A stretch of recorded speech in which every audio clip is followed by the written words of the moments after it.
not only fight against trafficking and repatriate illegal, or let's say not regular migrants, but of course we have to offer legal pathways. And I think that this is the bigger part of our cooperation with the government of Bangladesh, offering legal opportunities to go, in this case, to Italy and to find new opportunities of job and lives, as other nationals have done. They are successfully integrated and contributing to the economy of Italy in key sectors, and to contribute also with remittances, of course, also to the economy, the growth of the economy of Bangladesh.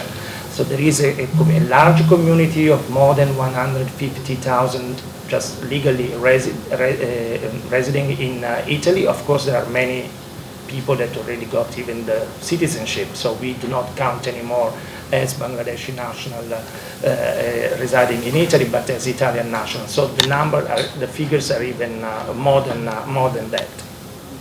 But of course, we have to think about all the people that find, let's say, they fall in traps of traffickers and smugglers, and they think that the most easy way to migrate is to pay money and to use these dangerous journeys. Our responsibility is to show to them that this is a risky journey. So that's why this awareness raising campaign, and I went in one of the districts that it's of origin of many migrants that try these, let's say, dubious routes and risky routes. And I went to Sharjah, and it was a very good, let's say, occasion to show to them about the risk of these journeys, but also at the opportunities that we have for legal pathways. We issued just this year, just to give you a figure, we issued more than 7,000 visas for labor, for work. And actually the quota that we know that Bangladeshi nationals have already, let's say, taken from the whole quota of 70,000 new entries for work, seasonal and non-seasonal, is more than 11,000. So many are coming from Bangladesh, others are already in Italy, and they are converting their stay permit in a work permit. But this is a huge flow compared to the 2021, when we issued roughly 1,000 visas for work. Now already almost 10,000, 11,000 work permits for. So we want to carry on in this path. And this is the most important part of our cooperation, offering legal pathways. I don't want to go further because, as I said before, the content of this grant has been already well described. I wanted just to give this message that Italy, with the government of Bangladesh, we have an excellent cooperation. We recognize also the efforts that has been done in the implementation of the standard operating procedures for the repatriation with the European Union. So that's why we are going ahead with the cooperation. And also we are negotiating a mobility agreement that will open new quotas to Bangladesh workers, in addition to the quotas that we offer generally to foreigners, let's say, that wants to work in Italy, of course, in relation to the capacity of the labor market of Italy. So the quotas can be higher 1 year and less in another year. It depends on the labor market of Italy. So my message is more legal pathways, but also let's spread the information about also the risk journeys through the Central Mediterranean route and the Balkans. Thank you. Thank you very much, Excellency Ambassador of Italy in Bangladesh. Distinguished guests, ladies and gentlemen, our friends from the media. As we always say that Bangladesh is committed to safe, orderly, regular and responsible migration. The government of Bangladesh is committed to implementing and achieving the 2030 agenda of the Sustainable Development Goals and targets 10.7 of migration. And I would like to mention here, this is with a happy note that the 8th five-year plan has mainstream migration through the 10-point agenda, safe and ethical overseas employment, reintegration of returning migrants, so on and so forth. And the government of Bangladesh, and particularly the ministry in particular, through its associated agencies, BMET, Wage Earners Welfare Board, BMET, and to some extent Prabasi Kalyan Bank, are committed to support the reintegration of returning migrants and ensure safe and regular migration for all interested to go abroad. And the ministry particularly emphasizes on providing migrants and their families with information and services they require for safe migration and reintegration when they need it. Hence, any contribution from the development partners and civil society or private sectors in providing accurate information to the aspirant and returned migrants to help make informed migration and reintegration decision is welcomed by the ministry.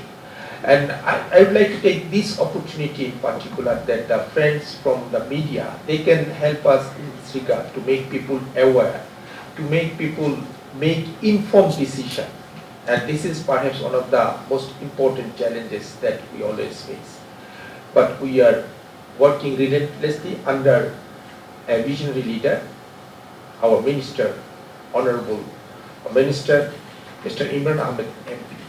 And he has been guiding us through all these challenges to achieve the mission and vision of the ministry, and at the core of which lies our commitment for safe, orderly, regular and responsible migration. Ladies and gentlemen, I would like to request the chief guest of today's simple ceremony, Mr. Imran Ahmad MP, Honorable Minister, Ministry of Expatriate, Welfare and Overseas Employment, to make his statement. Honorable Minister. Assalamu alaikum and good morning to you all.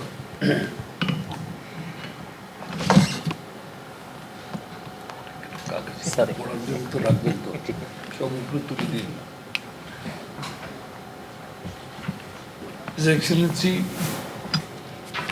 and my good friend, Mr. Enrico Nunziata, Ambassador of Italy, Dr. Munirus, Salehin, Secretary of the Ministry of Expatriate, Welfare and Overseas Employment,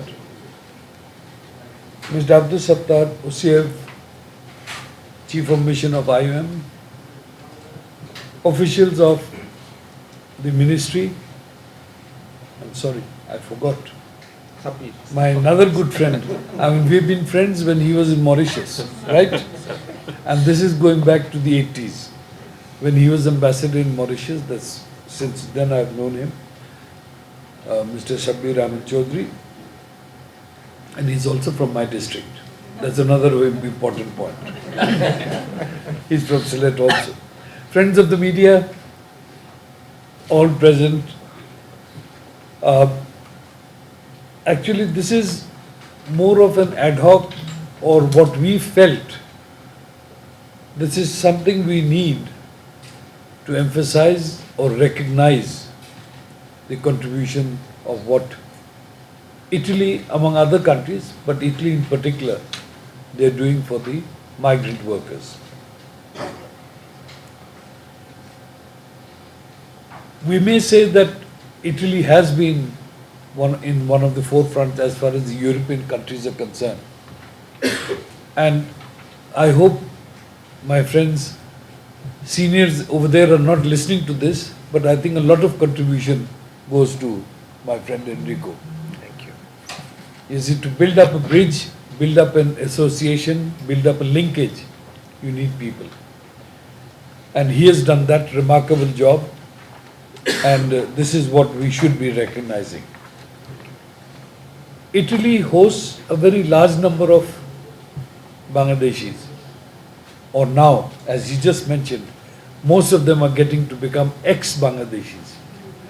But I will still not let go of them because they're still my blood. The thing is, this people who have gone there, there are a lot of regular people. And as we see from the news, there are a lot of irregular people also. The facts of life is, or not facts of life actually, it is facts of democracy, demography is, labor is very mobile. Where there is requirement, labor will go there. Where there is excess labor and where there is shortage of labor, people will move. When we talk about irregular migration, that is when there is no legal pathway for the labor to migrate. Where the requirement is, Europe requires a lot of labor. At this moment of time, when you think about caregivers and nurses and those sort of things, the social side, they require hundreds and thousands of workers.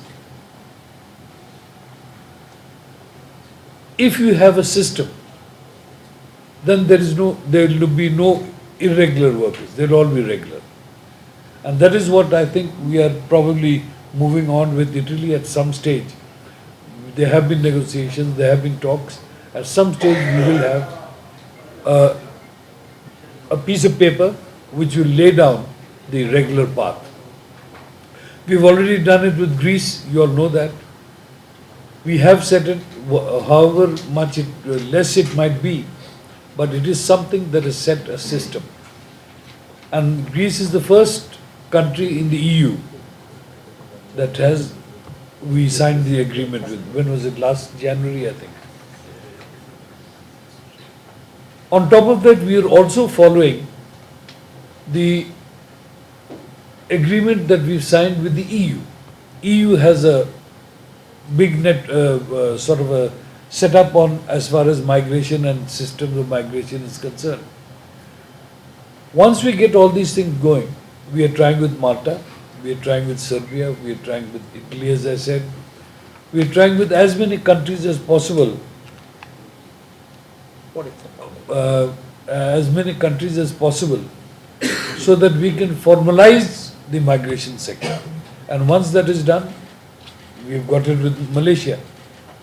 We have a migrant arrangement over there. We will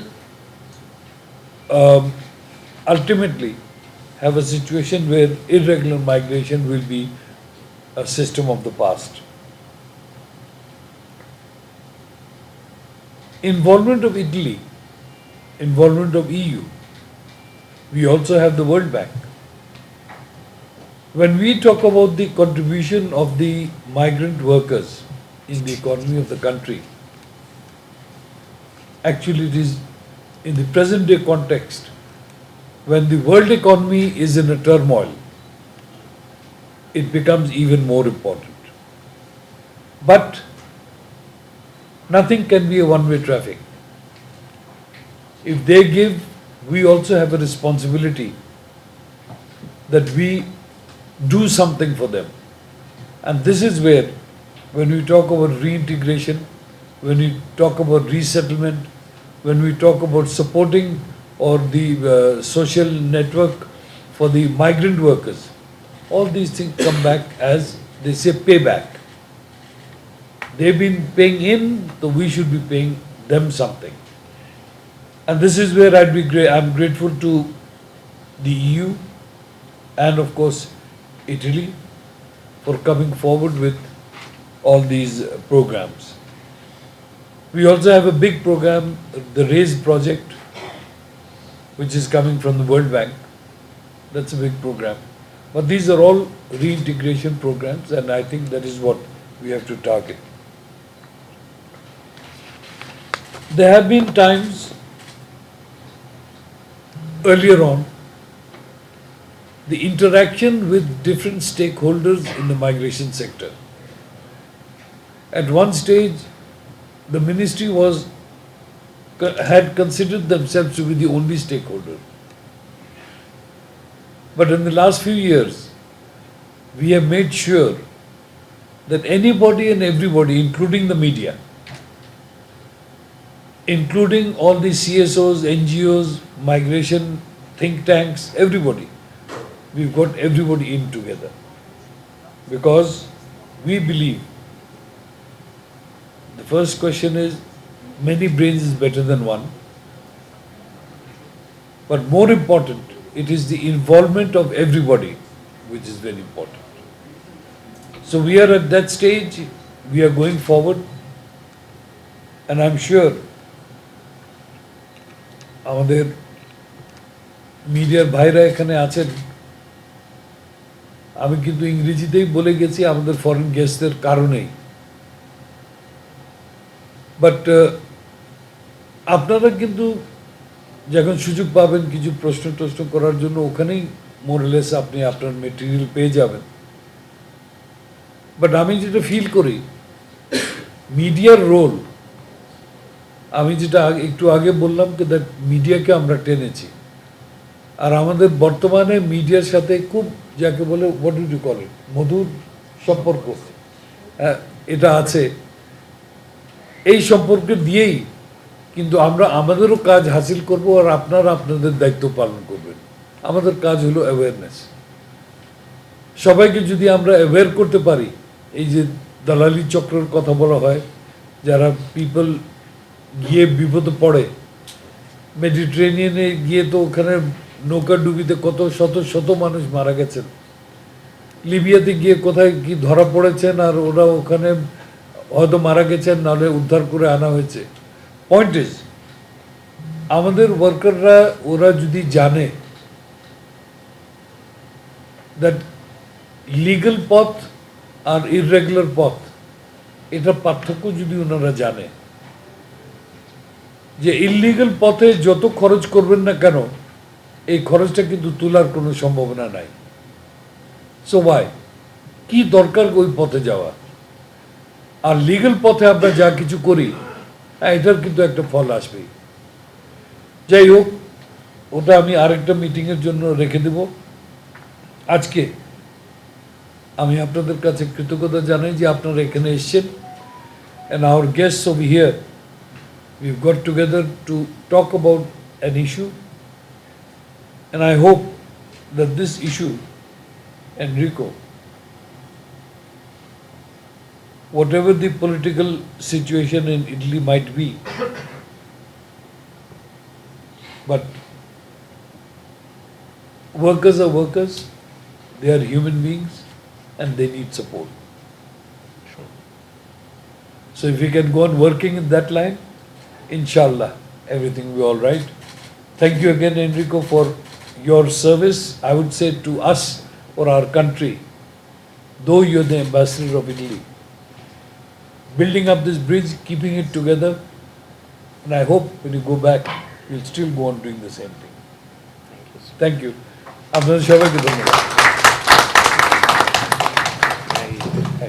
Thank you, Honorable Minister, for your insightful, thoughtful speech.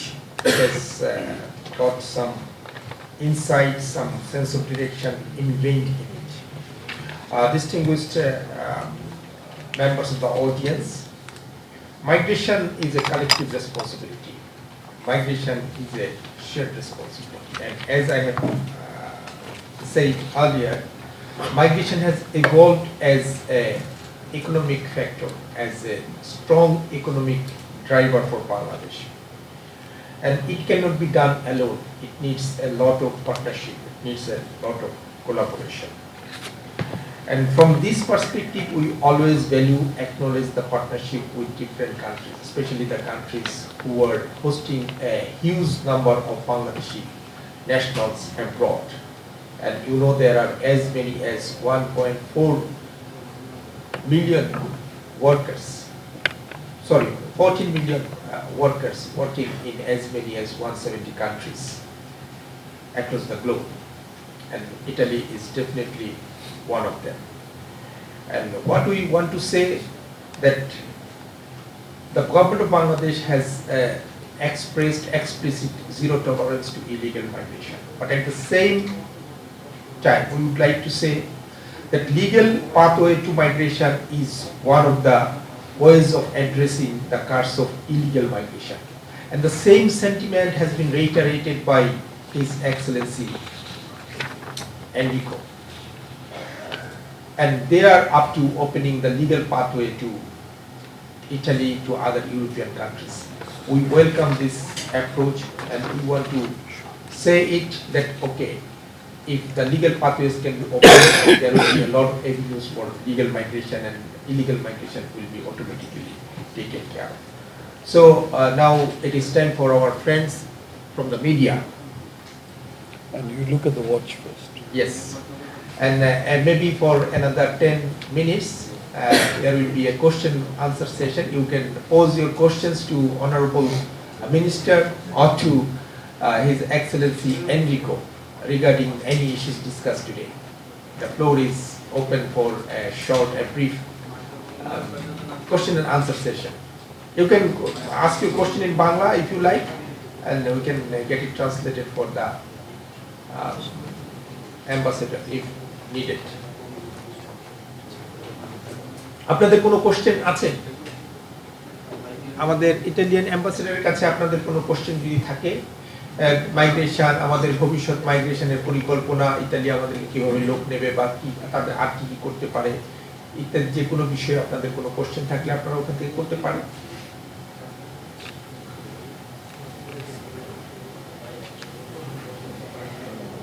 G, This is Patrick Rahat. I'm working in Masranga Television. I have a question to the ambassador of Italy. His Excellency very well know a lot of Bangladeshi people want to go Italy. This is a good time you are hiring the Bangladeshi workers, but this is a very little. The number is very little. What's your plan, future plan to have Bangladeshi workers? This is my number one question. And number two, a lot of Bangladeshi are going to the Europe. This is your dream. This is their dream to go to Italy. But can you tell us the legal process to go to Italy? Thank you so much.